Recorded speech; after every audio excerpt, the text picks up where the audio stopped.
எப்படி நுழையுமோ அதே போன்று நான் அந்த ஓட்டையின் வழியாக எப்படியோ உள்ளே நுழைந்து விட்டேன்.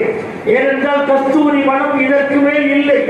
அங்கே கஸ்தூரி மனம் இருக்கிறதா என்று பார்த்து அதே வாசனையை பிடித்துக் கொண்டே செல்லுகிறார்கள்.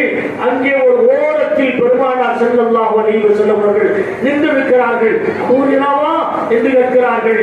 ஆம் யா ரசூலல்லாஹ், தாங்கள் திடீரென்று மறைந்து விட்டீர்கள், பதறி போனோம் யா ரசூலல்லாஹ், தங்களை தேடி தேடி அலைந்து இப்போது கண்டுபிடித்து விட்டேன் யா ரசூலல்லாஹ் என்று சொன்னபோது பெருமானார் ஸல்லல்லாஹு அலைஹி வஸல்லம் அவர்கள் சம்பவத்தை சுருக்குகின்றேன், சுருக்கமான நேரம் என்பதால். பெருமானார் ஸல்லல்லாஹு அலைஹி வஸல்லம் அவர்கள் என்னை பார்க்க வந்தவர்கள் திருப்பி செல்லும் போது வெறுங்கையாக போகக்கூடாது.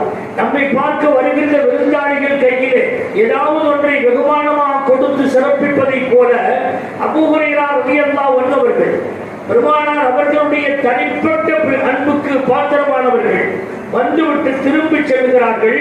பெருமானார் ஸல்லல்லாஹு அலைஹி வஸல்லம் அவர்கள் அல்லாஹ்வோடு தொடர்பில் இருக்கின்றார்கள். அல்லாஹ்வின் பக்கம் ருஜுவான நிலையிலே இருக்கின்றார்கள். இந்த தொடர்பில் இருக்கிற நேரத்தில் யார் வந்தது என்று தெரியாமல் தான் அபூ ஹுரைராவா என்று ஏதோ ஒரு உலகத்தில் சஞ்சரித்திருப்பதை போல பெருமானார் அவர்கள் கேட்டார்கள். அபூ ஹுரைரா அவர்கள் செல்லுகிற போது ஒரு ஹதீஸை சொல்லி அனுப்புகிறார்கள். அந்த ஹதீஸ் என்ன தெரியுமா?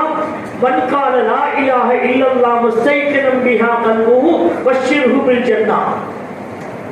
கல்பால் உறுதி கொண்டு லா இலாஹ இல்லல்லாஹ் என்பதை உள்ளத்தால் உறுதி கொண்டு யார் ஷஹாதத்து கலிமாவை சொல்லுகின்றார்களோ அவர்களுக்கு சொர்க்கம் உண்டு என்று நற்செய்தியை நீங்கள் சொல்லிவிடுங்கள் என்று அபூ ஹுரைரா ரலியல்லாஹு அன்ஹு சொன்னபோது சந்தோஷமாக அவர்கள் திரும்புகிறார்கள்.